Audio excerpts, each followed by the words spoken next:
सभी को नमस्कार। विजन इंस्टीट्यूट के डिजिटल प्लेटफॉर्म पर आप सभी का स्वागत करता हूं। हम पढ़ने जा रहे हैं शिक्षण अभिरुचि। पहली क्लास में हमने पढ़ा शिक्षण का अर्थ क्या है और अभिरुचि है उसका अर्थ क्या है। मैं जानना चाहूँगा कि एक बार शिक्षण अभिरुचि है उसका अर्थ बताया जाए। शिक्षण का अर्थ पढ़ाना या सिखाना और अभिरुचि का अर्थ अभिरुचि, रुचि मतलब विशेष जिसमें रुचि है, किसी क्षेत्र की रुचि हो सकती है, चाहे वो डॉक्टर लाइन की हो चाहे शिक्षा क्षेत्र में हो, जिसकी विशेष रुचि होती है ना, यानी कि शिक्षण पढ़ाने में जिसकी विशेष रुचि हो वो क्या है, शिक्षण अभिरुचि।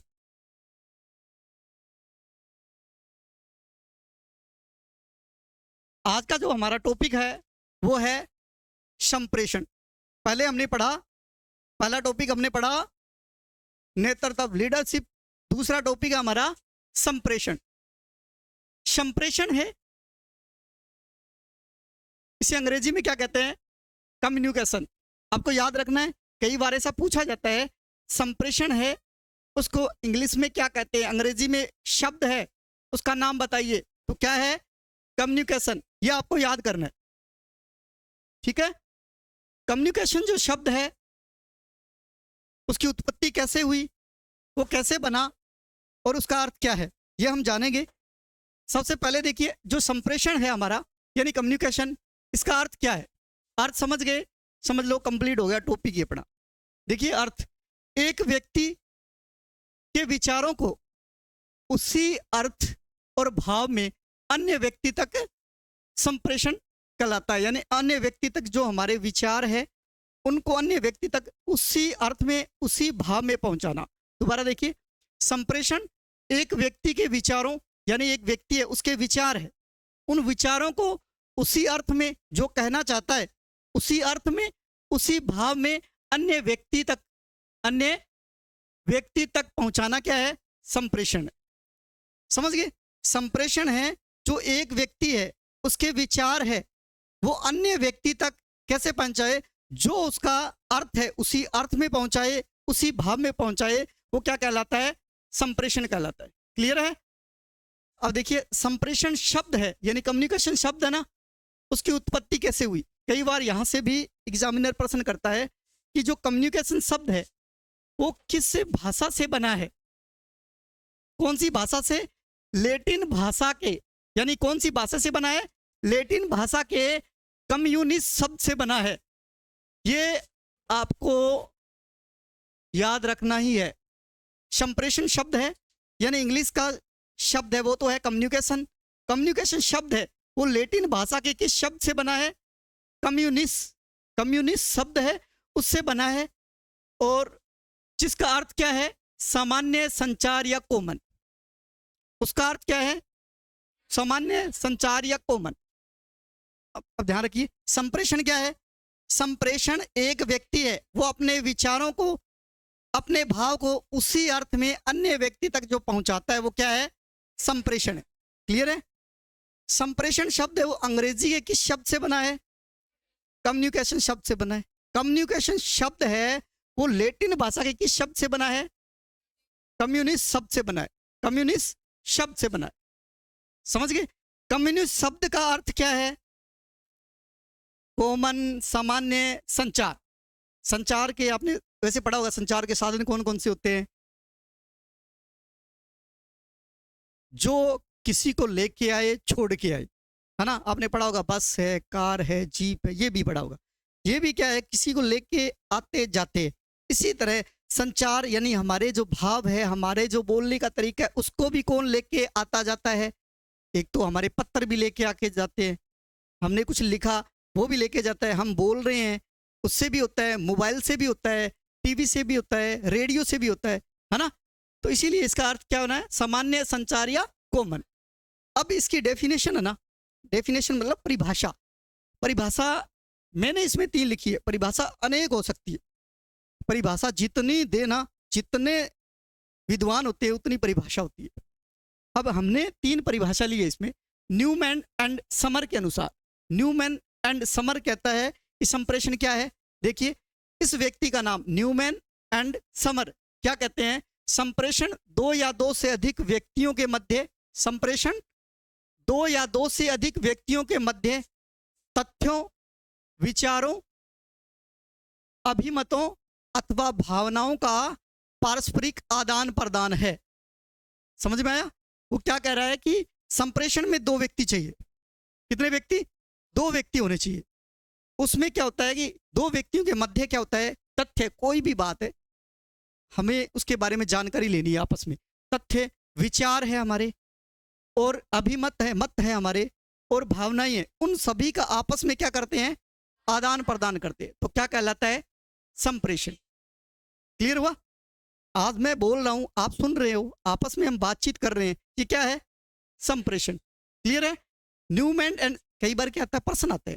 देखो अभी आपकी तो बहुत छोटी क्लास है, बड़ी क्लासों में ये first grade, second grade, third grade के लिए भी ये प्रश्न आता है कि किसने कहा है दो व्यक्तियों के मध्य जो विचार है, अभिमत है, उनके मध्य आपस में पारस्परिक संबंध होता है, वो संप्रेषण है। ये परिभाषा किसकी है? किसकी है? न्यूमैन एंड समर की परिभाषा है। ये विदेशी जितने भी है ना, उन्होंने ऐसा इन पे रिसर्च किया है। हमारे अभी देखना जो भारतीय है उनके नाम बहुत कम आएंगे, है लेकिन आएंगे। महात्मा गांधी का नाम आएगा, विवेकानंद जी का नाम आएगा, राजा राम मोहन राय का नाम आएगा, लेकिन बहुत कम आएंगे। लेकिन ये सबसे ज्यादा देखो उन्होंने रिसर्च किया इन पे। थियो हेमन इनके अनुसार संप्रेषण में एक व्यक्ति, ध्यान देना, एक व्यक्ति से दूसरे व्यक्ति को सूचनाएं एवं समझ हस्तांतरित करने की प्रक्रिया है। संप्रेषण में एक व्यक्ति है, वो क्या करता है, दूसरे व्यक्ति को क्या देता है, सूचनाएं देता है, और समझ है उसको आपस में आदान प्रदान करता है, हस्तांतरित करता है। एक को अपनी सूचनाएं देता है और उससे सूचनाएं लेता भी है, और समझ है जो जिस समझ का व्यक्ति होता है वो उस समझ से बात करेगा, उस समझ को देता भी है और उसकी समझ है उसको लेता भी। क्लियर हुआ? संप्रेषण में एक व्यक्ति से दूसरे व्यक्ति को सूचनाएं और समझ हस्तांतरित करने की प्रक्रिया, ये कहने वाले कौन है, थियो हेमन। ठीक है, आपके परिभाषा शायद ही आए, आपसे सीधा संप्रेषण ही आएगा, लेकिन बड़ी क्लासों के लिए अंदर होता है कि ये परिभाषा किसकी है। यहां तक क्लियर है ना? अब एक और समझ लेते हैं कि संप्रेषण है क्या। वैसे संप्रेषण हम समझ गए, लेकिन फिर भी एक की और की परिभाषा है। FG मेयर, इन्होंने क्या कहा है, मानवीय विचारों, यानी मानव के जो विचार है, हमारे जो विचार है और हमारी जो भावनाएं हैं, फीलिंग्स है, उनको शब्दों में, उनको क्या करें, शब्दों में, पत्रों के माध्यम से, चाहे हम शब्दों के माध्यम से बोल के बताएं, चाहे पत्रों के माध्यम से लिखित में उनको समझाएं, या संकेत या किसी संकेत के माध्यम से समझाएं। कैसे संकेत कैसे होता है, हम ऐसे कर सकती है ना। इसके अलावा आजकल मोबाइल आ गया है, तो मोबाइल में क्या करते हैं, वो एक गुड्डा सा भेज देती है, हाय, है ना, तो ये भी संकेत हो गया ना। फिर कोई और उसमें जो होते हैं वो डालते रहते हैं, वो संकेत ही होते हैं ना।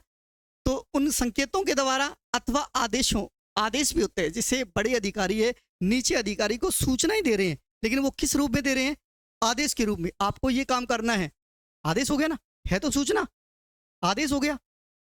आदेशों के माध्यम से आदान प्रदान करता है, वो क्या है, संप्रेषण।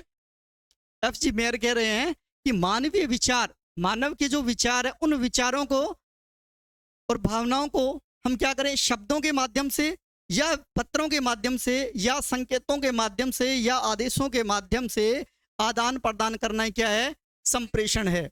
अब हमने 3 परिभाषाएं पढ़ ली और एक पहला पढ़ा था संप्रेषण है क्या। अब तक तो समझ में आ गया होगा। है तो एक ही बात कि इसमें क्या है, कोई व्यक्ति है वो अपने विचार है, अपनी भावनाएं है, वो क्या है, किसी अन्य को ट्रांसफर कर देता है या बता देता है, समझा देता है, उनको क्या कहते हैं, संप्रेषण कहते हैं। क्लियर है ना? अब इन सभी ने अलग अलग परिभाषा दी है। अब हम खुद की परिभाषा देना चाहते हैं, आप भी लिख सकते हो, परिभाषा में कोई दिक्कत नहीं होती, परिभाषा कितनी दो चाहे। परिभाषा में क्या है, अब देखो संप्रेषण है क्या, क्या है संप्रेषण, जो मानव है वो अपने विचार है वो दूसरों के सामने प्रकट कर देता है, उन सभी के विचार है वो अपने अंदर ग्रहण कर लेता है, वो क्या है, संप्रेषण। हो गई ना? नीचे मेरा नाम लिखो, गौरी शंकर सर, उन्होंने कहा था। संप्रेषण बात यह है कि हमारी परिभाषा मान्य नहीं होती, जिन्होंने ये बहुत बड़े हैं इनकी परिभाषाएं मान्य हो जाती है, लिखित में याद भी करने योग्य हो जाती है, हमारी अभी बनी नहीं, अन्यथा यहाँ आ जाएगी, कोई दिक्कत नहीं है। समझ गए? हम समझ गए उस चीज को ना, तो कैसे भी डिफाइन कर सकते हैं। संप्रेषण क्लियर है ना? आगे चलते हैं। अब देख, संप्रेषण और सूचना में अंतर क्या है? एक तो है संप्रेषण, जिसको बोलते हैं अंग्रेजी में कम्युनिकेशन, दूसरी बात है सूचना।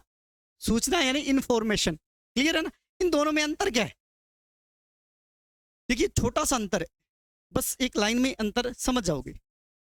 अंतर जैसे पुस्तक में लिखी गई सामग्री, आपके सामने पुस्तक पड़ी है, इसमें सामग्री है, लिखी हुई है, बातें लिखी हुई है ना, सामग्री है। सूचना पट पर लिखी गई सामग्री, इसमें सूचना पट है, ये सूचना पट है, मान लो ये सामने लिखी हुई है, ये लिखी हुई है, तब तक तो सूचना है। जब तक ये लिखी हुई है ना और अपने सामने पड़ी है, तब तक तो सूचना है। लेकिन जब हम पढ़ लेंगे ना इसको समझ लेंगे, इसका अर्थ ग्रहण कर लेंगे, तो वो क्या हो जाएगी? संप्रेषण हो जाएगी।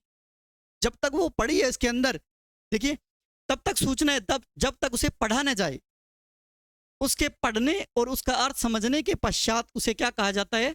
संप्रेषण माना जाएगा। समझ गए? सूचना पट पर कोई सूचना लिखी हुई है, लिखी हुई है, मान लो सूचना है, सूचना पट पर क्या है? सूचना ऐसे डाल देते ना कि यहाँ ये परीक्षा आपकी तब होगी, वह सूचना डाल दी, है ना? वो सूचना डाल दी। सूचना कब तक है? जब तक लिखी हुई है, पढ़ा नहीं गया। जब पढ़ लेंगे मतलब ये संप्रेषण हो गया, उन्होंने सूचना दी, हमने पढ़ा, अर्थ समझ गए? तो ये क्या हो गई? संप्रेषण हो गया। सूचना तब तक सूचना है जब तक उसे पढ़ा न जाए। ठीक है? पढ़ लिया, ऐसे किताब के अंदर सामग्री है, हमने पढ़ी नहीं है, तो वह क्या? सूचना है। और जब हम इसको पढ़ लेते हैं, समझिए अच्छा ये कहना चाहते हैं, तो क्या बन गई? संप्रेषण। क्लियर है? आगे चलते हैं। संप्रेषण के उद्देश्य। अब संप्रेषण ये करते हैं, इसके उद्देश्य क्या है? ठीक है, एक व्यक्ति को दूसरे व्यक्ति तक कोई सूचनाएं देना है, वो संप्रेषण है। अब ये इसके उद्देश्य क्या है? देखो, प्रेरणा देना। अभी आप क्लास में आए हो, मैं यहाँ संप्रेषण कर रहा हूँ, मेरा उद्देश्य क्या है? आपको पढ़ाना। और आपका उद्देश्य क्या है? पढ़ना, ताकि हमें एग्जाम है उसको फाइट करें। क्लियर है? तो हमारा उद्देश्य है प्रेरणा देना। संप्रेषण का उद्देश्य क्या होता है? प्रेरणा देना। दूसरा, सूचना देना। कोई भी चीज़ है उसकी सूचना है आप तक पहुंचाना, ये भी उसका उद्देश्य है। उसके बाद चेतावनी देना, है ना, आपको ऐसा नहीं करना, यानी मना करना किसी चीज़ के लिए, वो भी एक क्या है? सूचना है, इंफॉर्मेशन है। उसको जब आगे वाला समझ जाएगा नहीं है, तो वो क्या हो जाएगी? संप्रेषण है। क्लियर है? चेतावनी देना। व्यवहार में परिवर्तन लाना, सबसे महत्वपूर्ण जो बात है वो ये है, व्यवहार में परिवर्तन लाना। कोई भी है, आप यहाँ आए हो, यहाँ आने का कोई ना कोई रीजन होता है ना? संप्रेषण बिना उद्देश्य नहीं होता, शिक्षण भी बिना उद्देश्य नहीं होता, अधिगम भी बिना उद्देश्य नहीं होता। बिना उद्देश्य के कोई काम नहीं होता। आपको कितना ही कहा जाए कि पढ़ लो, तब तक नहीं पढ़ोगे जब तक हमारा एग्जाम क्लियर ना हो या हमारा एग्जाम की डेट सामने ना आ जाए, है ना? उस दिन तो अपने किताब ही पूरी रात में पूरी फाइट कर लेंगे, उसके साथ पूरा लड़ेंगे, पूरी रात ही उसमें ना, जो 3 महीने की है किताब उसको एक रात में कंप्लीट कर देंगे। लेकिन वो हमारा उद्देश्य होता है। जब तक उद्देश्य नहीं होता तब तक हम उस काम को नहीं करते। और ये देखो, व्यवहार में परिवर्तन लाना, कोई भी संप्रेषण है, आज मैं बोल रहा हूं कि आपको ऐसे करना है, संप्रेषण है, ये है क्या? अब मैंने समझाया तो संप्रेषण का अर्थ आपको समझ में आया ना? बहुत सारी चीजें हैं जिसको आप समझ से बाहर थी, अब वो समझ गए, तो उसके लिए आपके व्यवहार में भी परिवर्तन होगा। कोई काम कर रहा है, जैसे चेतावनी दे रहा था भी ये नहीं करना, वो गलत कर रहा था, आपने कहा इस तरह से करने से ऐसा होता है, ऐसा नहीं करना, चेतावनी दी, लेकिन उसके चेतावनी देने से उसके व्यवहार में परिवर्तन आया? बिल्कुल आएगा। ठीक है? तो ये उसका मुख्य उद्देश्य होता है। फिर है सुझाव देना। ठीक है, नॉर्मल सी बात है कि हम संप्रेषण के माध्यम से सुझाव देना, ये उसका उद्देश्य होता है।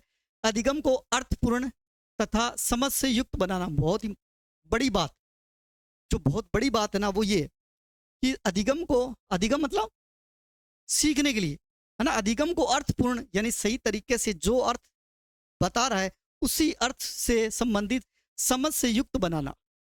जो हमारा अधिगम है, जो हम सीख रहे हैं, उसको अच्छी तरह से हमें समझना और उसे उस योग्य बनाना, ताकि जो हम पढ़ रहे हैं उसे आत्मसात कर सके। संप्रेषण की प्रवृत्ति और विशेषता है, जो हम संप्रेषण कर रहे हैं उसके उद्देश्य या सॉरी उसकी विशेषता और उसकी प्रवृत्ति क्या है। संप्रेषण एक उद्देश्य युक्त प्रक्रिया है, क्लियर है, बिना उद्देश्य के संप्रेषण नहीं होता। संप्रेषण पारस्परिक संबंध स्थापित करने की प्रक्रिया है, पारस्परिक संबंध स्थापित करने की प्रक्रिया है। अब जो मैं बोल रहा हूं आप मेरी बात समझ रहे हैं, इस समझ को कौन विकसित करता है? संप्रेषण। संप्रेषण पारस्परिक संबंध स्थापित करने की प्रक्रिया है। हम आपस में तभी आपस में बात कर पाएंगे, उसको समझ पाएंगे जब तक हमारा संप्रेषण उसी अर्थ में होगा, उसी भाषा में होगा, है ना। तीसरा, संप्रेषण में मनोवैज्ञानिक, सामाजिक और भावनात्मक पक्ष ना ये भी जुड़ा होता है। देखो संप्रेषण जो कर रहे हैं उसमें मनोवैज्ञानिक हमें आपस में या यूं कहें कि इसका ज्ञान होना चाहिए मनोविज्ञान का। जैसे टीचर है तो उसको मनोविज्ञान का ज्ञान होना चाहिए, बच्चे कैसे सीखते हैं, उसकी समझने की क्षमता क्या होती है, उसको हम कैसे ट्रीट करें, बच्चा गलती कर सकता है, हमें ऐसे नहीं करना उसके साथ, और उसी अनुपात में उसको दंड भी उसी अनुपात में देंगे जिस तरह से उसने व्यवहार किया है। ऐसा नहीं है टीचर बनने के बाद में हमने चाहा कि आज इसकी पिटाई करनी है खूब करेंगे, ऐसा नहीं। वो बच्चा है, बच्चा गलती कर सकता है, गलती करे तो उसी अनुपात में। तो ये मनोवैज्ञानिक जो होते हैं यानी मनोविज्ञान है, वो बच्चे को जानने का तरीका है, ठीक है। सामाजिक, जिस परिवेश में हम रहते हैं उसी परिवेश की हम भाषा सीख जाते हैं। सामाजिक मतलब समाज में, आपके एक टॉपिक में आएगा सामाजिक परिपक्वता। समाज में रहकर हम समाज के मूल्य है, आदर्श है, उनके अकॉर्डिंग व्यवहार करते हैं, उनके अकॉर्डिंग बोलते हैं, क्लियर है ना। तो उन पक्षों का भी समावेश होता है इसमें। संप्रेषण में हम जो बोल रहे हैं ना, तो उस बोलने के तरीके में भी जिस समाज में हम रहते हैं ना, उस समाज को स्वीकार करते हुए हम बोलते हैं। हमारी बोली भी उसी टाइप की होगी जिस समाज में रहते हैं, क्लियर है ना। तो मनोवैज्ञानिक, सामाजिक और भावनात्मक होते हुए हमारी भावनाएं हैं, उन पक्षों का भी इसमें समावेश होता है संप्रेषण में। जैसे संवेदनाएं हैं, भावनाएं हैं आदि समावेशित होती है, यानी ये सभी चीजें हैं ये संप्रेषण के अंदर होती है। नेक्स्ट बात करें संप्रेषण की प्रक्रिया यानी प्रोसेस ऑफ कम्युनिकेशन। इसको आप ध्यान से समझ लो। इसको समझ गए तो आपका इस लेवल का नहीं कि आपका बीएसटीसी का ही एक प्रश्न क्लियर हो जाएगा। आपका बीएसटीसी का, सेकंड ग्रेड का, फर्स्ट ग्रेड का, थर्ड ग्रेड का, नेट का और कॉलेज लेक्चरर का, यहाँ तक का इसमें एक प्रश्न है। बनता है कि प्रश्न बनाते हैं क्योंकि संप्रेषण एक टॉपिक है, लेकिन इसको समझना जरूरी है। समझ लिया, समझ लो, हो गया। और ये नॉर्मल बात है, व्यवहारिक में आप सारे करते हैं। कोई ऐसा बच्चा है वो नहीं करता, ऐसा नहीं है। ये सारी चीजें आप करते हो, बस इसका नाम दिए हुए हैं। ये आपसे सीधा पूछा जाए तो आप हो सकता है न बता पाओ, लेकिन इसको समझ लोगे तो बता पाओगे। जैसे मैं एक बार एक छोटा सा प्रश्न करके देखता हूँ, क्या पता आपको पता हो। इनकोडिंग किसे कहते हैं? इनकोडिंग। अभी मैं 2-3 प्रश्न देखता हूँ, भी आपको आते हैं क्या? इनकोडिंग किसे कहते हैं? हाँ, इसमें देख के कूट लेखन हिंदी शब्द लिखा है। अगर मैं सीधा कूट लेखन लिख देता ना तो ऊपर से ही जाता। ये इनकोडिंग फिर भी अच्छा है। और मैं कह रहा डिकोडिंग। चलो अभी नहीं समझ में आया, अभी देख लेते हैं। इसको प्रोसेस है ना पूरी, वो पढ़ते हैं। विचारों को शब्दों या इशारों में व्यक्त करना जो कि अर्थ व्यक्त करता हो, वो क्या है? संप्रेषण है। और देखो संप्रेषण के लिए क्या होता है कि कोई एक तो बोलने वाला होता है। जैसे मैं अभी बोल रहा हूं ना, आप सुन रहे हो, एक व्यक्ति है दूसरे व्यक्ति तक अपने बात है, अपने विचार है, अपनी भावनाएं हैं, वो हस्तांतरित करता है। क्लियर है ना। एक व्यक्ति होता है, उसको बोलते हैं प्रेषक। बोलने वाले को क्या बोलते हैं? प्रेषक। एक तो ये याद रखना, प्रेषक इंग्लिश में क्या कहते हैं? सेंडर। और इसका नाम भी है सोर्स। ध्यान रखना, ये 2-3 नाम आ जाएंगे। इंग्लिश में भी लिखा आ सकता है, उसमें हिंदी में लिखा आ सकता है, तो दोनों तरह से ही आपको याद करना है। प्रेषक यानी जो विचार है, जो बोल रहा है, जो विचार, जैसे मान लो आपके पास मोबाइल है, किसी अन्य व्यक्ति को आप कह रहे हो हाय, तो जो हाय कह रहा है वो कौन है? प्रेषक। वो कौन है? सेंडर। वो कौन है? सोर्स। क्लियर है। अब वो कूट लेखन करेगा। कूट लेखन होता है उसमें लिखना, उसके अंदर टाइप करना, अपने विचार है, विचार है ना, वो उसमें टाइप करा, कैसे हो, कहाँ हो, क्या कर रहे हो, लिखता ना। वो होता है कूट लेखन, हिंदी में तो क्या बोलते हैं, कूट लेखन। और वैसे क्या होता है, इन कोडिंग, अंदर वो क्या है, टाइप कर रहा है, टाइप कर रहा है ना, वो जो अपने विचार है, अपनी भावनाएं है, वो टाइप कर रहा है ना, तो वो क्या है, इन कोडिंग। क्लियर है? उसके बाद में देखो वो क्या क्या टाइप कर रहा है, हो सकता है चिन्ह टाइप करे, वो माध्यम क्या है, कूट लेकिन उसके बाद में माध्यम है, माध्यम है क्या, हो सकता है हाई की जगह क्या लिखा, एक चिन्ह भेजा, है ना। हो सकता है उसने आवाज रिकॉर्डिंग करके भेजी, आवाज भी हो सकता है सीधा फोन ही भी किया हो सकता है, आवाज भी हो सकती है, चित्र भी हो सकते हैं। ठीक है, यानी मीडियम है ना उसका, क्या है, माध्यम क्या है, किस माध्यम से भेज रहा है। हो सकता है वो सीधा कॉल किए, वही माध्यम हो सकता है किसी को पत्र लिखा है। क्लियर है? हो सकता है कूट लेखन वो हाथ से लिख के वैसे भेज रहा है, हो सकता है वो कोई चिन्ह भेज रहा है। क्लियर है ना? ये हो गया माध्यम। उसके बाद में प्रेषिती, अब ये नाम याद रखना, प्रेषिती, प्रेषक तो वो है, प्रेषिती कौन है, जिसको मैसेज भेजा गया है, यानी जिसने मैसेज प्राप्त किया है, इसे बोलते हैं रिसीवर। रिसीवर तो नाम सुना है, रिसीवर आपके घर में टीवी है उसका भी रिसीवर है, आपके घर में वो टाटा स्काई या डिश टीवी ऐसे कुछ भी है, उसका रिसीवर भी है। वो क्या काम करता है, वो एक ही बात है, रिसीवर है। रिसीवर मतलब जो प्राप्त करता है, वो क्या है, एंटीना से या कुछ वहां से प्राप्त करता है, फिर वो आगे शो करता है, वो भी रिसीवर ही है। वो कहीं से कहीं कुछ सूचनाएं प्राप्त करता है, वो रिसीवर है। रिसीवर वो जो सूचनाएं प्राप्त करे। क्लियर है? रिसीवर हम बोलते हैं अंग्रेजी में, इसको बोलते हैं रिसीवर पड़ा है मेरे पास, ऐसे रिसीवर जो संदेश को प्राप्त करे। देखो रिसीवर भी आ सकता है, प्रेषिती भी आ सकता है, और ग्राही संप्रेषक भी आ सकता है, ग्राही संप्रेषक भी आ सकता है। ग्राही संप्रेषक, कई नाम है इसके। प्रेषक वो है ये ग्रहण कर रहा है सूचनाओं को, तो ग्राही संप्रेषक भी हो सकता है। ठीक है, तो ये कई नाम है, ये याद कर लेना। ये क्या करता है, सूचनाओं को अपने प्राप्त किया, अब उसको सूचनाएं वापस कैसे भेजे, वो क्या करता है, मैसेज टाइप करता है कि हाँ मैं सूरतगढ़ आ गया, करेगा। या आपने कोई मैसेज किया आप कहाँ हो, तो आप कहोगे मैं आ गया, है ना।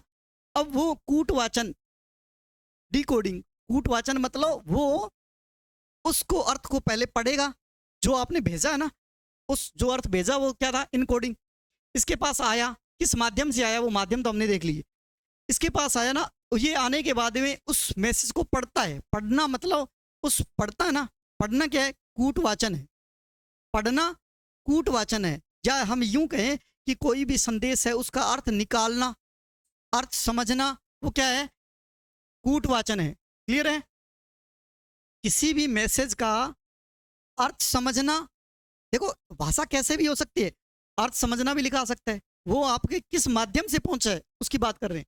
उस माध्यम को हमने समझा, वो क्या है, कूटवाचन।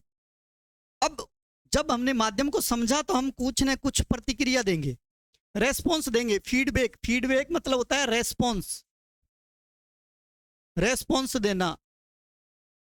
फीडबैक मतलब रेस्पॉन्स देना, प्रतिपुष्टि, प्रतिपुष्टि। लिखा गलत है, थोड़ा देख लेना। ठीक है, फीडबैक मतलब प्रतिपुष्टि। प्रतिपुष्टि क्या होता है, ये अब इस अर्थ को समझता है तो ये उत्तर देता है कि ठीक है मैं पहुंच गया, आप आ जाओ। समझ लो इस तक बात पहुंच गई, ये इस माध्यम से बात पहुंचाना चाहता था, ये बात अब पहुंची है। उसने जब उसको रिप्लाई दिया, रिप्लाई देना वो क्या है, फीडबैक है। रिप्लाई देना ही फीडबैक है, रिप्लाई देना ही क्या है, प्रतिपुष्टि है, रिप्लाई देना ही क्या है, रेस्पॉन्स है। किसी रूप में लिखा आ सकता है, आपको याद करना है। था क्या, संप्रेषक है, एक व्यक्ति है, वो क्या कर रहा है, सूचना है, कोई भेज रहा है।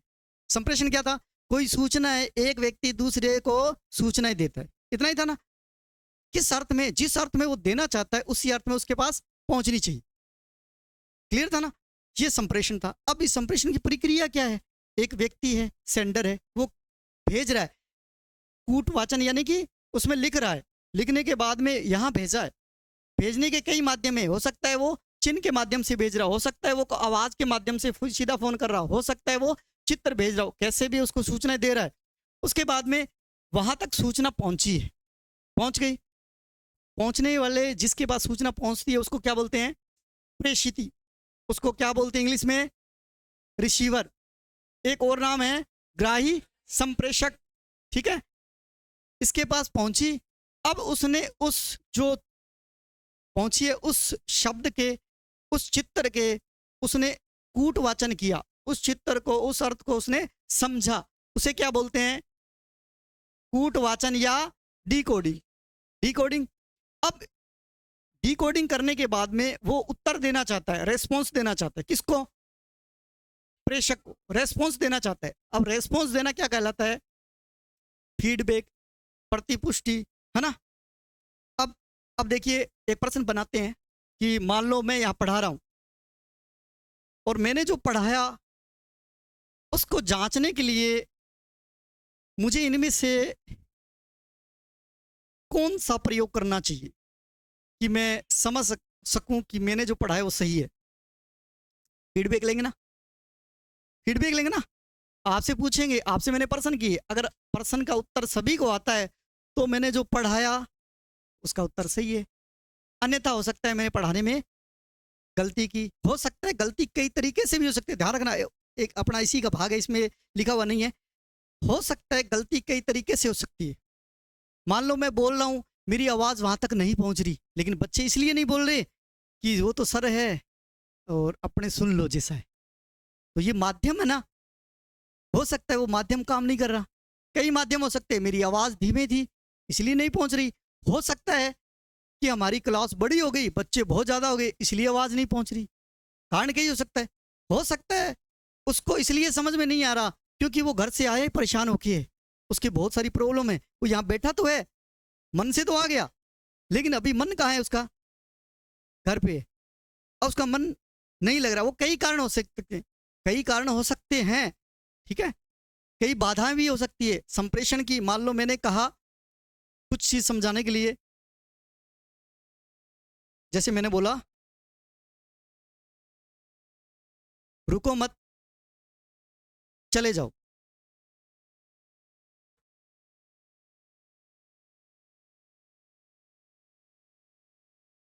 रुको मत, चले जाओ। एक मैंने कहा रुको मत, चले जाओ। अब मेरा बोलने का तरीका सही नहीं था, मैंने कहा रुको मत, चले जाओ, तो आपने क्या सोचा? हमें जाने के लिए कह रहे हैं। और एक मैंने कहा रुको मत, चले जाओ, तो क्या वो बोलने का तरीका था, उसको समझ में कुछ है, अच्छा रुको मत चले जाओ, तो वो चला भी जाएगा। हो सकता है मैंने कहा उसको समझ में नहीं आया। तो कुछ संप्रेषण होता है ना, वो अधूरा होता है, हम उसको समझ नहीं पाते, उस वजह से भी गड़बड़ हो सकता है। और कुछ बोलने वाला भी गड़बड़ कर सकता है। तो संप्रेषण कई कारण से अधूरा भी रह सकता है। इसलिए संप्रेषण वो है जो उस व्यक्ति जो बोल रहा है वो अन्य व्यक्ति तक उसी अर्थ में, उसी भाव में, उसी तक पहुंचाए, वो क्या है? संप्रेषण है। क्लियर हुई बात? ठीक है, ये क्लियर हुआ ना? चलो मैं दो चार प्रश्न करता हूं। जो किसी मैसेज को भेजता है उसे हिंदी में क्या कहते हैं? प्रेषक। किसी ने मैसेज भेजा, उस मैसेज को हमने पढ़ा और उसका अर्थ ग्रहण किया, उसे क्या बोलते हैं? डिकोडिंग। डिकोडिंग। उस अर्थ को हमने पढ़ा, उस अर्थ को हमने समझा, उसे क्या बोलते हैं? डिकोडिंग। यानी कि कूट वाचन, उसको पढ़ा है, कूट वाचन, वाचन मतलब पढ़ना, कूट जो लिखा हुआ है ना, पढ़ना, कूट वाचन यानी कि डिकोडिंग। ठीक है, हमने किसी संप्रेषण को किसी माध्यम से, माध्यम कई हो सकते हैं, उस माध्यम में हमने टाइप किया, उसे क्या बोलते हैं? टाइप किया उसे क्या बोलते हैं? इनकोडिंग, टाइप किया उसे क्या बोलते हैं? इनकोडिंग। टाइप को जिसके पास भेजा उसने उस टाइप को समझा, डिकोडिंग। थोड़ा ध्यान देना, ये इतना है, ज्यादा है, बड़ा नहीं, आप सारे करते हो। बात है इसके अर्थ नहीं पता है, या उसका नाम नहीं पता है, या प्रतिपुष्टि कहते हैं, फीडबैक। जैसे आपने ये पहली बार सुना है प्रतिपुष्टि, है ना? मुझे पता है आपने ये पहली बार ही सुना है। रेस्पॉन्स आपने बहुत बार सुना है। फीडबैक हो सकता है पहली बार सुना हो, सुना है, अच्छी बात है फीडबैक तो, लेकिन प्रतिपुष्टि नहीं सुना था। क्लियर हुआ ना? ठीक है, अब उसके बाद में बात करते हैं संप्रेषण प्रक्रिया के तत्व। ये देखो, अगर कोई पेपर में प्रश्न आता ना, ये प्रश्न फर्स्ट ग्रेड में आया हुआ, संप्रेषण प्रक्रिया के तत्व कौन से है, वहां आता है कौन सा नहीं है। बस संप्रेषण जो हम कर रहे हैं, एक बात है उसको दूसरे तक पहुंचा रहे हैं, उसमें जो तत्व है वो कौन से है कौन से नहीं है, आपको याद करने हैं। जो हमने किए थे वही है इसमें लिखे हुए। कौन? देखो, प्रेषक, सेंडर, है ना? एक व्यक्ति होता है ना, एक व्यक्ति होता है ना।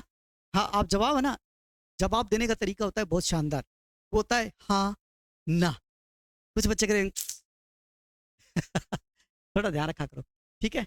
ये हमारी संप्रेषण कला है ना, उसको विकसित करता है। कोई बात नहीं, जैसा है और मत सरो, उसमें अपने आप पे मत लेना कि मुझे ये कहा था या ऐसा कुछ कह दिया, कुछ नहीं करना, ठीक है? प्रेषक होता है ना इसमें संप्रेषण में। दूसरा संदेश यानी मैसेज, मैसेज भी होता है, मैसेज कैसे भी हो सकता है। तीसरा माध्यम, माध्यम होता है, माध्यम के तरीके कई हो सकते हैं। कैसे?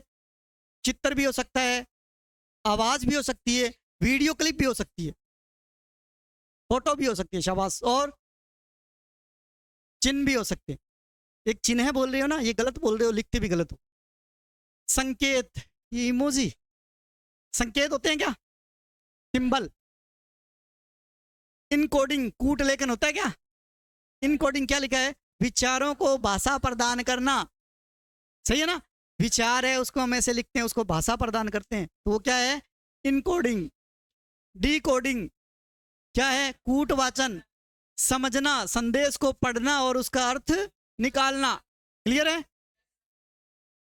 उसके बाद में है पृष्ठ पोषण यानी फीडबैक, इसको एक और नाम था रेस्पॉन्स, था ना? उसके बाद में ये ग्राही क्या था? ग्राही क्या था?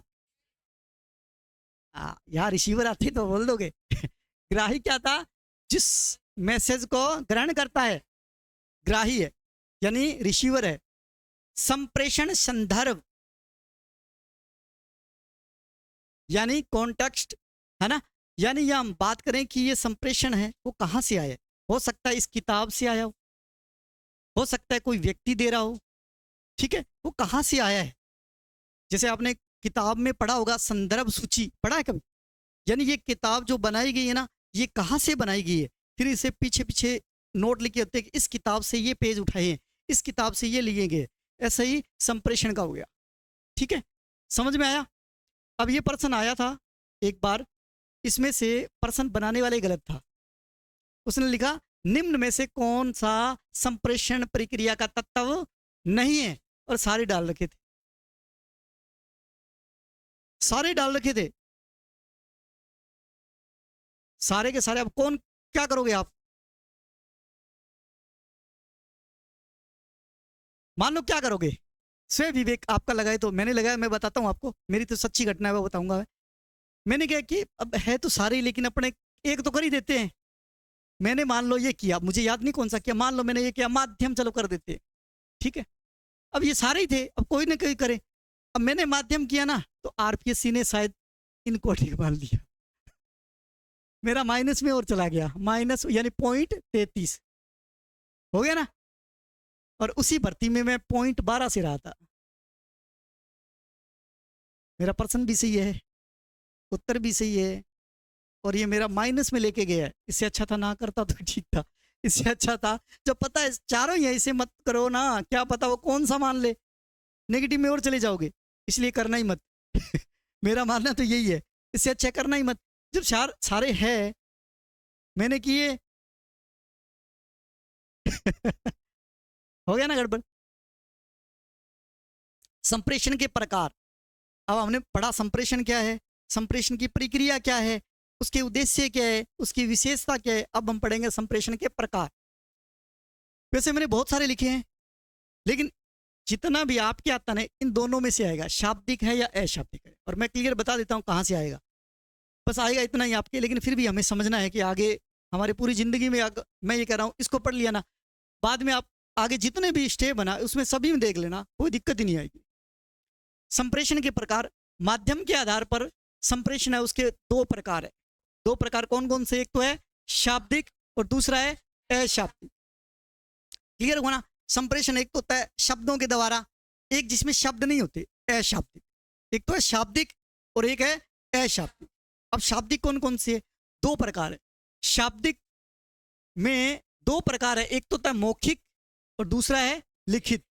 देखिए शाब्दिक को दो भागों में विभाजित किया गया है। पहला है मौखिक। मौखिक यानी हम कोई वार्तालाप करते हैं, आपस में चर्चा करते हैं, हम सम्मेलन करते हैं, एक जगह इकट्ठे होकर कुछ बातचीत करते हैं। उसके बाद में प्रश्नोत्तरी करते हैं, प्रश्न उत्तर करते हैं, मौखिक हो गया ना। इसके बाद में विचार गोष्ठी, हमारे विचारों की एक सभा बुलाई जाए, उसमें हमारे विचार लिए जाए, तो ये सभी का बोलना है, तो वो क्या हो गया, मौखिक। क्लियर है, कोई दिक्कत तो नहीं है इसमें। लिखित, जिसमें पत्र है, किसी को लिखित में दे, सूचनाएं दे, पुस्तक जो हमारे पास है, आपके पास नोट्स है, ये सभी क्या है, लिखित है। क्लियर है यहाँ तक। बस याद रखना है ये दो प्रकार के होते हैं। आप ना शाब्दिक में शब्द कर दोगे, लिखित आते ये तो अशाब्दिक हो गया, वहां गड़बड़ हो जाएगा। क्या है, माध्यम के आधार, दो माध्यम के आधार पर संप्रेषण है वो दो प्रकार है। कौन कौन से, एक तो है शाब्दिक और एक है अशाब्दिक। शाब्दिक है वो दो प्रकार के, कौन कौन से, एक तो है मौखिक, दूसरा है लिखित। मौखिक तो समझ में आ जाए, शाब्दिक है। लिखित करते हैं आप अशाब्दिक में चले जाओ, ये ध्यान रखना।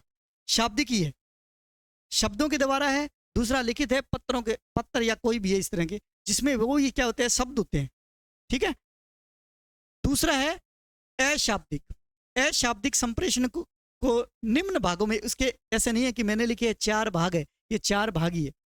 यही बच्चे ऐसे याद कर लेते हैं, मैंने लिखा है ना, एक सांकेतिक संप्रेषण, दूसरा वाणी संप्रेषण, तीसरा चक्षु संप्रेषण, चौथा स्पर्श संप्रेषण। चार प्रकार है। तो बच्चे क्या याद कर लेते हैं कि अशाब्दिक संप्रेषण है वो चार प्रकार के है। चार नहीं है, और भी बहुत सारे हो सकते हैं, उसके कई प्रकार है। अशाब्दिक के कई प्रकार है, जिसमें पहला है सांकेतिक संप्रेषण। सांकेतिक मतलब संकेतों के द्वारा, मैं बोल रहा हूं, मैंने कहा बैठो, समझ गए ना इस बात को। संप्रेषण ही है ये, सांकेतिक हो गया, संकेतों के द्वारा संप्रेषण किया जाए। क्लियर है, दिखाई दे रहा है क्या आपको, समझ में आया ना, बोल देना। कहीं आपको लगे कि सर ये समझ में नहीं आया, बिल्कुल पूछ सकते हो, कोई दिक्कत नहीं अपने। ठीक है। वाणी संप्रेषण, अब देखो वाणी संप्रेषण करते ऐसा लगता है जैसे वो शाब्दिक होना चाहिए फिर, लेकिन वाणी यहां कौन सी वाणी है ये ध्यान रखना। जैसे हाँ करना, हाँ, ना करना, ना, चीखना, चिल्लाना, सीटी बजाना, ये सारे क्या है, वाणी संप्रेषण है। लेकिन है किसमें, अशाब्दिक में। शब्द नहीं मिले उनके, उनके कोई अर्थ नहीं है।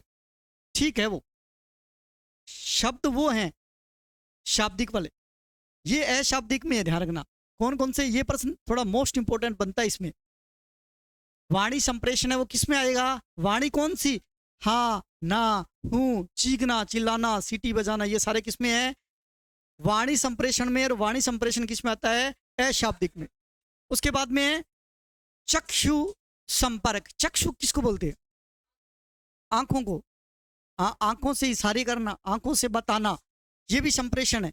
जैसे पिताजी है, डरा देते हैं, सामने से क्या कर रहे हैं, बेटा नहीं जाता, सीधा आंखों से डरा दिया, चक्षु संप्रेषण। मुख मुद्रा, ये तो विशेष तौर पर टीचर करते ही हैं, उसको पता है कि ज्यादा डांटना है या कुछ करना है, ज्यादा बोलने की जरूरत नहीं है, वो मुख मुद्रा से ही समझा देता है। हाँ, गुस्से से देखना, है ना। उसके बाद में दांत पीसना, इस तरह से। फिर है स्पर्श संप्रेषण, ये टीचर के लिए अच्छी बात है। वो क्या करता है, जाता है, उसको बोलता भी नहीं है, वो ऐसे शाबाशी दे देता है, बहुत अच्छी, है ना। तो वो पूरा का पूरा फूल जाता है, उसमें एनर्जी आ जाती है। और जो 2% याद है ना, उसको 4 होंगे, आज तो सर ने मेरे को ना शाबाशी दी है, आज सर ने मुझे वेरी गुड कहा है। इससे बहुत फर्क पड़ता है बच्चे को। बच्चे के लिए ना शिक्षक एक भगवान होता है। अभी आप उसमें पहुंचोगे ना तब पता चलेगा। बच्चा गलती कर सकता है, टीचर को गलती नहीं करनी, ध्यान रखना। बच्चा है वो बच्चे जैसी हरकत करे तो ठीक रहता है, अच्छा भी लगता है, शाबाश, ठीक है। यहां तक ये समझ में आया क्या? संप्रेषण जो है माध्यम के आधार पर कितने प्रकार हैं? 2 प्रकार है। एक तो है शाब्दिक, हाँ जी, क्या? हाँ, विचार गोष्ठी मतलब विचारों की इकट्ठे होके हम ना, कोई भी ये ऐसे तो सम्मेलन है ना, सम्मेलन हुआ, विचार गोष्ठी हुए, इनमें थोड़ा थोड़ा अंतर बहुत गजब का है। लेकिन हम इतना समझें कि विचारों की गोष्ठी, मान लो हमने किसी विशेष पे आज चर्चा करनी है, जैसे मान लो रक्तदान पर एक शिविर लगाना है। अब एक रक्तदान ही तो है, उस पर बोलना है, हमारे विचार देने हैं। अब वो कैसे भी दे, विचारों की गोष्ठी। पहले क्या होता था, अब तो प्रश्नोत्तरी की जाती है कि आप में से कौन अच्छा है कौन नहीं है।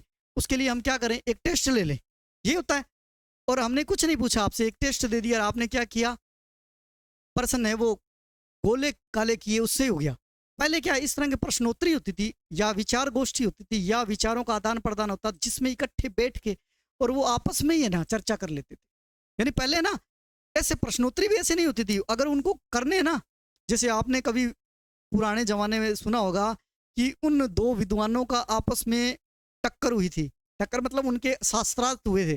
तो वो क्या है कि डायरेक्ट ना प्रश्न पूछते थे, डायरेक्ट उनके उत्तर देने होते थे। ऐसे नहीं कि वो प्रश्न लिख के लाएगा दूसरा उसको देगा, ऐसे नहीं होते। इसी तरह विचार गोष्ठी का मतलब है हमारे विचारों की एक कोई सभा हो, जिसमें कोई भी किसी तरह के विचार हो, किसी तरह के हो सकते हैं। वो हम कैसे करें, शब्दों के माध्यम से ही कर रहे हैं आपस में, तो वो क्या हो गया, ठीक है। ऐसे ही सम्मेलन है, सम्मेलन का मतलब इस समय समझे तो यही है, इकट्ठा करके सम्मेलन हुआ, सारे इकट्ठे हुए, वो सम्मेलन हुआ जिसमें हम विचार कर रहे हैं, आपस में कोई चर्चा कर रहे हैं। इसी तरह ना वर्कशॉप नाम लिखा आता है, वर्कशॉप, वर्कशॉप भी इसी तरह का है। वर्कशॉप देखते हैं तो अपने को लगता है शायद कोई ट्रैक्टर मैकेनिक ऐसा वैसा होगा, वैसा वर्कशॉप नहीं है। वर्कशॉप भी ऐसा होता है कि जैसे आप आ गए, आज यहाँ वर्कशॉप लगाई जाए। वर्कशॉप का भी मतलब ये होता है कि आज यहाँ इकट्ठे हुए और मैंने कहा आप ना ऐसे ना डिवाइड कर लो, 7-7 या 10-10 जो आपका ग्रुप है वो एक एक ग्रुप बन जाओ, उसमें आपको मैं बता रहा हूँ उस पर बोलना है। मैंने कहा आज जो शिक्षा को लेके ना सभी के मन में द्वंद्व चल रही है, शिक्षा को उसमें नवाचार क्या करना चाहिए, बदलाव क्या करना चाहिए, आपके विचार आमंत्रित है, आपको टाइम दिया जाता है सिर्फ 15 या 20 मिनट। अब आपके पास एक ग्रुप है ना, ग्रुप है, उससे डिस्कस करोगे आपस में, यार क्या करना चाहिए, आप तू बता तू बता। अब आपस में क्या है, एक व्यक्ति तो थोड़ा सोच सकता है, लेकिन जब 10 हुए तो कुछ वो बताएगा, कुछ ये बताएगा, कुछ ये बताएगा, ऐसे करके वर्कशॉप तैयार हो जाती है। उसमें वो अपने विचार एक साझा कर लेते हैं और उसका एक लीडर होता है, उसमें से एक व्यक्ति को लीडर बनाया जाता है, भी आप में से एक आइए और वो अपना जो विचार है वो व्यक्त कीजिए। ऐसे ग्रुप हो गया ना, उसमें से भी जीतता कौन है वो अंत में पता चलता है। इसी तरह के ये है, ऐसे सम्मेलन होता है, सम्मेलन में इकट्ठे हो जाते हैं, बस उसमें क्या हम बातों के या विचारों का आदान प्रदान करते हैं। क्लियर है? ये शाब्दिक 2 प्रकार के थे, कौन कौन से, मौखिक और लिखित। अशाब्दिक कितने प्रकार के हैं, कई प्रकार के, निम्न प्रकार के। कौन से, नंबर 1, हाँ इसमें सांकेतिक ऐसा बोल सकते हो, सांकेतिक। दूसरा वाणी, वाणी में क्या, हाँ हो, सीटी बजाना, ठीक है।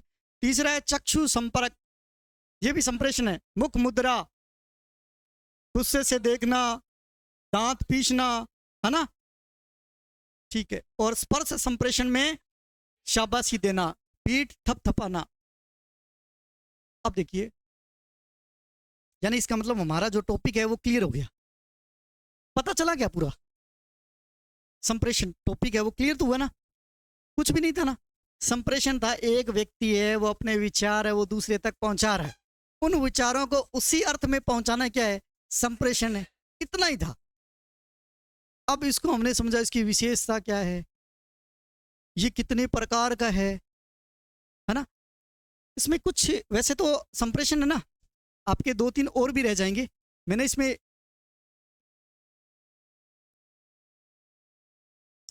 और इसके आगे तो नहीं था ना अपने पास पीपीटी में, है ना। एक और रहा था,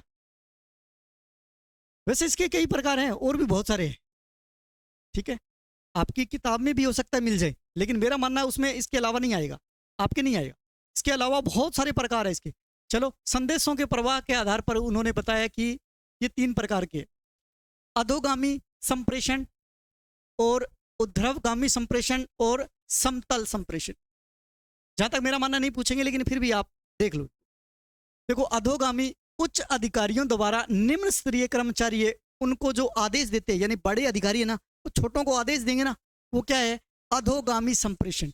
बड़े अधिकारी है, वो छोटों को आदेश दे इस तरह से काम करना है, वो क्या, कौन सा संप्रेषण है, अधोगामी है। दूसरा ऊर्ध्वगामी, अधीनस्थ, अधीनस्थों द्वारा, अधीनस्थ होते हैं नीचे वाले जो कर्मचारी है ना, जिसके अधीन काम करता है, अधीनस्थों द्वारा उच्च अधिकारियों को सुझावात्मक व सहायता करने के लिए संप्रेषण करना, यानी उसको सुझाव देना। कहते हैं ये ऊर्ध्वगामी में नीचे वाले अधिकारी है ना, वो बड़े अधिकारी है, उनको क्या है, सुझाव दे रहे हैं कि सर ऐसा कर लो तो अच्छी बात है, ऐसा करे तो और अच्छा हो सकता है। ये नीचे वाले बड़े अधिकारी को जो सुझाव देते हैं, वो कौन सा संप्रेषण माना जाएगा, ऊर्ध्वगामी, ठीक है। फिर है समतल संप्रेषण। कुछ नहीं, सिंपल सा है, इसमें कोई बड़ी बात नहीं। किसी संगठन के एक स्तर के विभिन्न अधिकारियों के मध्य संदेशों का आदान प्रदान। इसमें कह रहे हैं कि जो एक ही लेवल के हो, वो आपस में अपने संदेश, अपने विचार वो आपस में व्यक्त करे, वो कौन सा हो गया, समतल। अधोगामी ऊपर वाले अधिकारी है, वो नीचे वाले अधिकारियों को आदेश या संदेश या निर्देश कुछ दे, वो संप्रेषण है अधोगामी। और ऊर्ध्वगामी संप्रेषण है, वो है जो नीचे वाले अधीनस्थ जो है कर्मचारी, वो बड़ों को क्या है, सुझावात्मक, सुझाव के आधार पर कोई संप्रेषण करे, वो क्या है, ऊर्ध्वगामी। और समतल जो, ठीक है, क्लियर है। इसके बाद में हम बात करते हैं प्रश्नों की। अब इसमें आपको बताना है संप्रेषण है उसका अर्थ क्या है। एक व्यक्ति की बात को अन्य व्यक्ति तक पहुंचाना संप्रेषण है क्या, है, पहला सही है। दूसरा, एक व्यक्ति के बात को उसी अर्थ और उसी भाव में अन्य तक पहुंचाना, ये और ही सही है, ये बिल्कुल ही सही है, ठीक है, वो भी सही था। देखो, इसमें चारों ऑप्शन में ना एक गलत है और 3 सही है। आपको पता है क्या, इसमें गलत नहीं है, लेकिन हमें कौन सा सही करना है, 3 नंबर वाला, इसके पूरे के पूरे नंबर मिले, तो इसका कौन सा आएगा, बी। एक व्यक्ति की बात को उसी अर्थ व भाव में अन्य तक पहुंचाना, इसका उत्तर आ गया।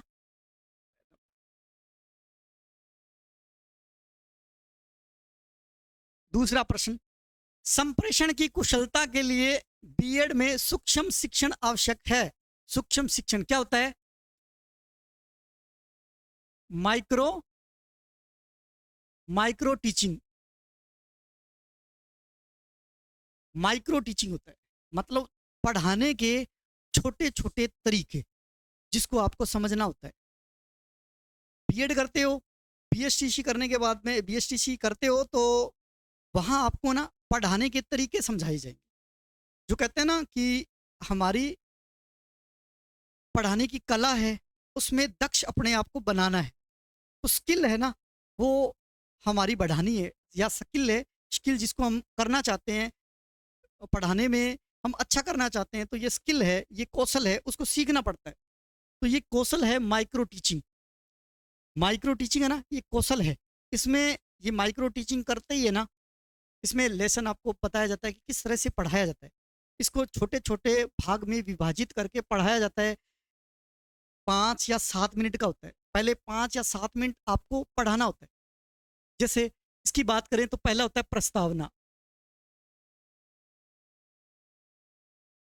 ठीक है।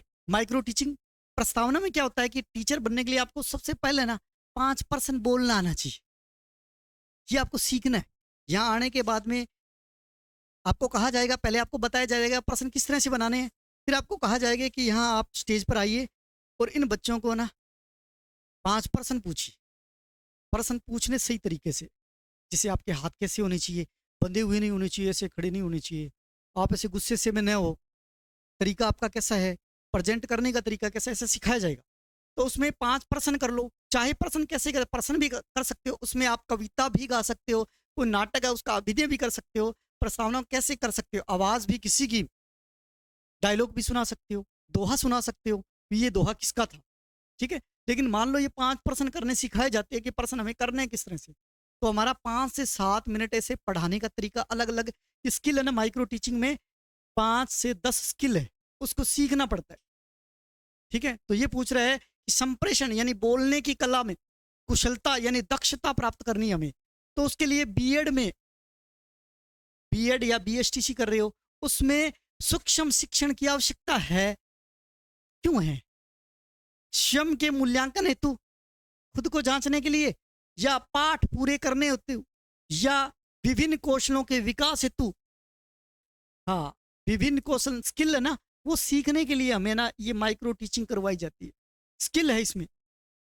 टीचर ऐसे नहीं बनते, उसको ना स्किल सीखना पड़ता है, वहां जाके ये कौशल सीखेंगे, अपने सीखेंगे, उसके बाद में फिर हमें पढ़ाने में दिक्कत नहीं आएगी, पढ़ाने में बोलने में कोई हिचकिचाहट नहीं होगी, ठीक है। वो ये सीखना पड़ेगा, ये भी है ना। तीसरा प्रश्न, सूक्ष्म, क्या हुआ? सूक्ष्म शिक्षण के लिए क्लोज सर्किट टेलीविजन का प्रयोग उपयोगी है, क्यों उपयोगी है? ये मानो सर्किट टेलीविजन का प्रयोग, क्लोज, ये मानो कि जैसे आप पढ़ा रहे हो ना, उस समय एक टीवी लगा हुआ है जो आपकी बातें हैं या आपका जो पढ़ाने का तरीका ना वो रिकॉर्ड कर रहा है, वो क्यों जरूरी है? यानी सीसीटीवी कैमरा मानो, या हमारे यहाँ कोई कैमरा लगा हुआ है जो हमें देख रहा है, वो क्यों लगा हुआ है, का उपयोग होता है, किसी के लिए होता है? सुधार के लिए, या पृष्ठ पोषण के लिए, या मॉडल पाठ के लिए, या अपनी फिल्म को टीवी में देखने के लिए? नहीं, ये ऐसा नहीं होता, वो बच्चों को सिखाने, क्योंकि ये सूक्ष्म शिक्षण में पूछ रहा है, उसको सिखाया जा रहा है। अब इस बच्चे को बताएंगे ना कि आपने ये देखो, आप देखो इसमें क्या क्या गलती की है, क्या क्या गलती की है, ये देखने के लिए हमें, अब बताओ, उसमें जो मैंने करवाया था सेंडर, सेंडर से, उसके बाद में मीडियम था, माध्यम था, माध्यम के बाद में रिसीवर था, रिसीवर के बाद में डिकोडिंग था, उसके बाद में वो क्या कर रहा था, फीडबैक दे रहा था। अब ये बताइए इनमें कौन सा है, इससे क्या पता चल रहा है? फीडबैक ही तो पता चल रही है। अब हमने सूक्ष्म शिक्षण के लिए टेलीविजन लगाया हुआ है, और हम सूक्ष्म शिक्षण या कौशल है वो सीख रहे हैं, उसके बाद इसकी रिकॉर्डिंग होगी। अब उस बच्चे को बताना है कि आपने कहाँ गलती की थी, तो हम रिकॉर्ड दिखाएंगे ना, तो वो बच्चा क्या देखेगा? वो हमारी खुद की फिल्म देखेगा, तो उससे इस फिल्म से क्या पता चलेगा? उसको पृष्ठ पोषण मिलेगा, नहीं इसको फीडबैक मिलेगा कि मैंने कहाँ गलती की है और मुझे क्या सुधार करने चाहिए, ठीक है। समझ में आया क्या ये बात? कक्षा संप्रेषण के लिए के समय विद्यार्थियों को अपना विचार व्यक्त करने के अवसर देने से संप्रेषण क्या हो जाता है? कक्षा संप्रेषण में, पीछे वाला प्रश्न, इसका उत्तर फीडबैक, पृष्ठ पोषण के लिए। कक्षा संप्रेषण के लिए के समय विद्यार्थियों को अपना विचार व्यक्त करने के लिए अवसर देने से संप्रेषण क्या हो जाता है? सरल हो जाता है, कि कम से कम आपसे तो पूछें, अब मैं यहाँ बोल रहा हूँ, आपसे कुछ फीडबैक ही नहीं ले रहा, फीडबैक लेंगे तो बच्चों के मन में क्या चल रहा है ये तो पता चले, तो उससे क्या है कि कक्षा का जो वातावरण वो भी सरल हो जाता है, और पढ़ाने का तरीका भी और मैं बड़ी बड़ी बातें करूँ, बच्चों को समझ में ही ना आए, इससे अच्छा पूछ लो समझ में आ रहा है, आ रहा है तो ठीक है, नहीं आ रहा तो फिर ऐसे ही करने से फायदा क्या है? संप्रेषण के समय ध्यान रखना चाहिए, संप्रेषण के समय क्या ध्यान रखना चाहिए? संप्रेषी को शारीरिक स्थिति का, या संप्रेषी की मनोशारीरिक दशा का, या संप्रेषी की आर्थिक स्थिति का, या संप्रेषी की मनस्थिति का।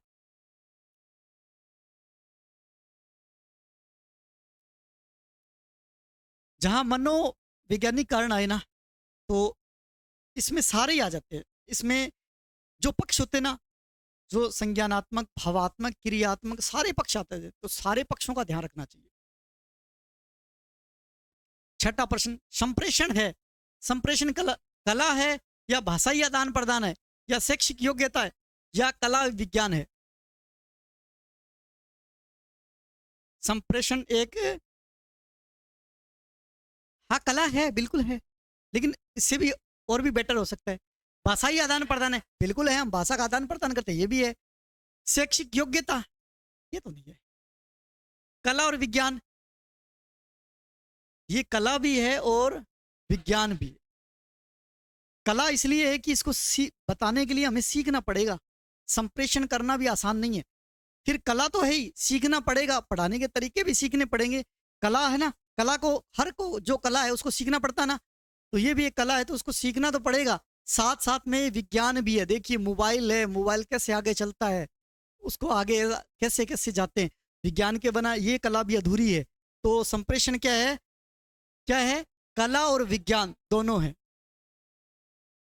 संप्रेषण कौशल अर्जित किया जा सकता है, यह कथन सही बात है। संप्रेषण कौशल है, उसको अर्जित किया जा सकता है, बिल्कुल ये सत्य है। लगभग सत्य मतलब थोड़ा सा सत्य तो है, पूरा ही सत्य है ना। यहाँ पूर्ण सत्य होता तो हम पूर्ण सत्य करते, ठीक है। कटु कटु सत्य, थोड़ा थोड़ा थोड़ा, तो कोई मतलब नहीं हुआ। कक्षा संप्रेषण को उद्देश्यपूर्ण बनाने हेतु विद्यार्थियों को अपने विचार व्यक्त करने के अवसर नहीं देने चाहिए। हाँ तो ये तो गलत हो गया, नहीं वाला तो ही नहीं। इसका मतलब ये तीनों में से करेंगे तो 1-2 नंबर तो छोड़ेंगे नहीं।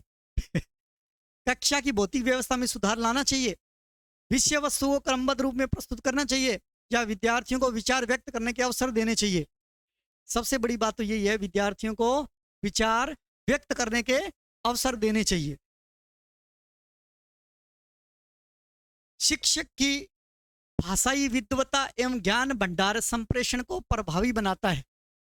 ये बात सही है क्या कि शिक्षक की भाषाई विद्वता यानी भाषा बोलने में बहुत ही शानदार है, और तो उससे पता चलता है कि उसका ज्ञान भंडार है ना वो अच्छा है, और जो पढ़ा रहा है, संप्रेषण करवा रहा है, वो प्रभावी बनाता है। सही बात है, तो सत्य है, ठीक है। नेक्स्ट प्रश्न, कक्षा संप्रेषण सामाजिक संप्रेषण से पृथक है। कक्षा संप्रेषण जो हम यहां संप्रेषण कर रहे हैं, ये सामाजिक संप्रेषण समाज के साथ में करते हैं, उनसे पृथक है। कक्षा संप्रेषण निश्चित उद्देश्यों की ओर ले जाता है। पहली बात ये बताओ, पहली लाइन है वो सही है क्या? कक्षा संप्रेषण है, कक्षा संप्रेषण निश्चित उद्देश्यों की ओर ले जाता है, सही बात है, बिल्कुल। कोई भी संप्रेषण है बिना उद्देश्य के नहीं होता, तो पहला ही हमारा सही है।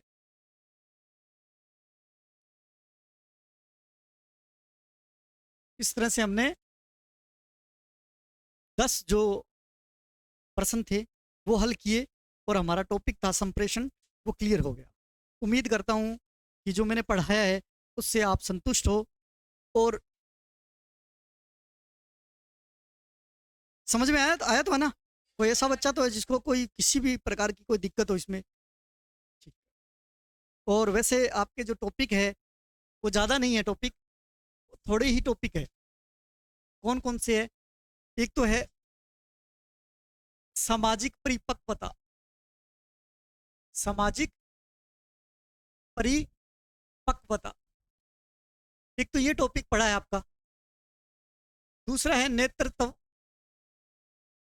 ये हमारा टॉपिक हो चुका है। तीसरा जो आज पढ़ा हमने, संप्रेषण यानी कम्युनिकेशन, ये भी हमारा हो गया, है ना। संप्रेषण में एक अंतर्वैयक्तिक संप्रेषण,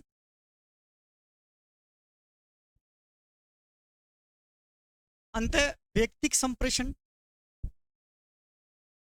और अंतर्वैयक्तिक संप्रेषण,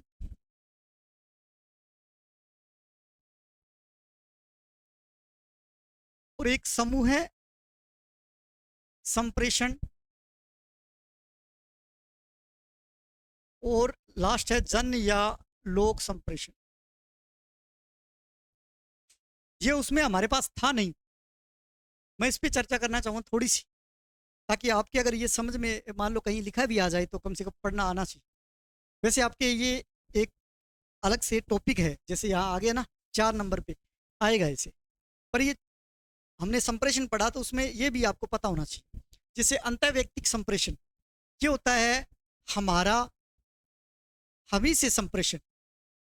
कब करते हैं हम? जब हमारी परीक्षा होती है, यार कौन सा प्रश्न आने वाला है, अपने आप से ही पूछते हैं, ये याद करें ये ठीक रहेगा, नहीं नहीं वो अच्छा था, ये अच्छा नहीं है, वो अच्छा था, इस तरह से करना है, इसको करना है, यानी अपने आप से संप्रेषण करते हैं। वो कौन सा हो गया?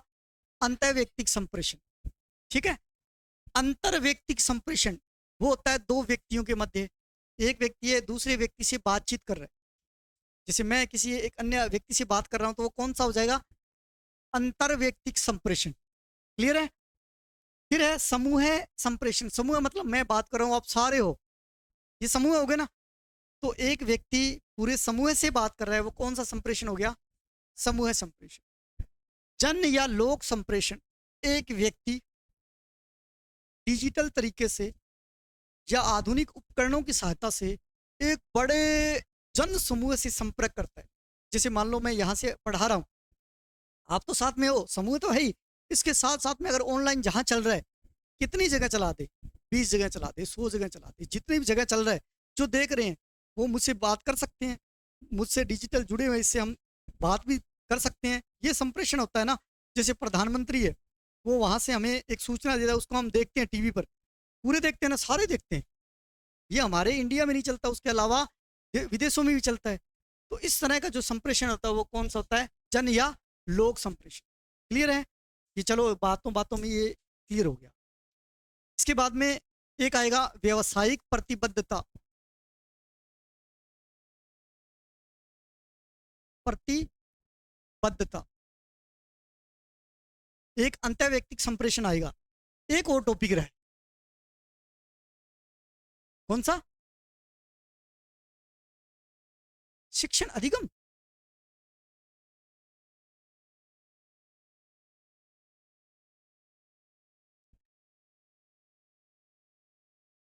सतत एवं व्यापक मूल्यांकन। क्या इसमें? अच्छा सिलेबस है आपके पास। शिक्षण अधिगम, ठीक है। नेतृत्व गुण हो गया, सृजनात्मकता रहा है आपके पास, ठीक है। सतत एवं व्यापक मूल्यांकन भी है, संप्रेषण कौशल हो गया, व्यवसायिक अभिवर्ती भी हो जाएगा, सामाजिक संवेदनशीलता, ठीक है। यानी शिक्षण अधिगम है आपके। शिक्षण और अधिगम ये दो शब्द हमने कर भी लिए, और ये कर लिए तो हमें वैसे ही पता है।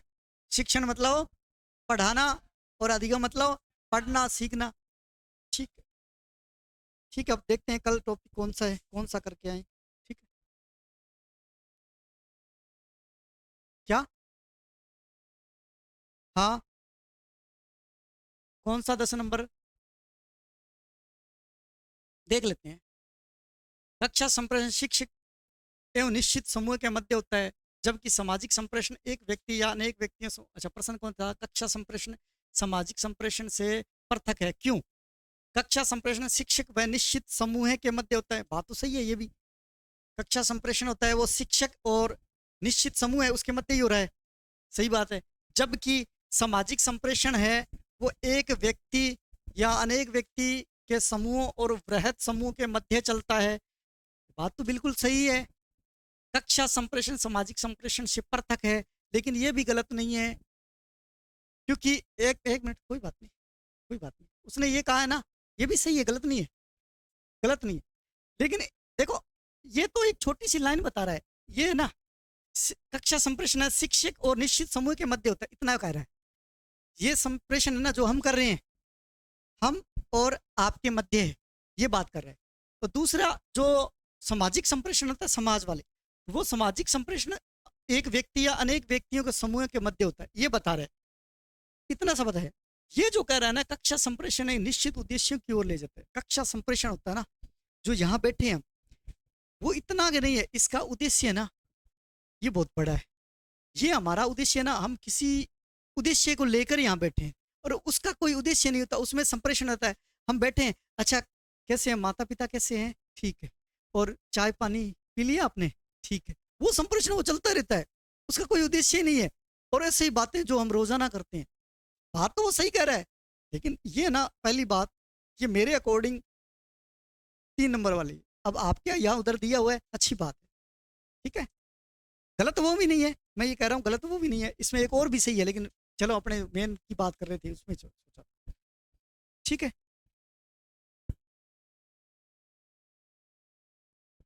हाँ, आज के लिए इतना ही था।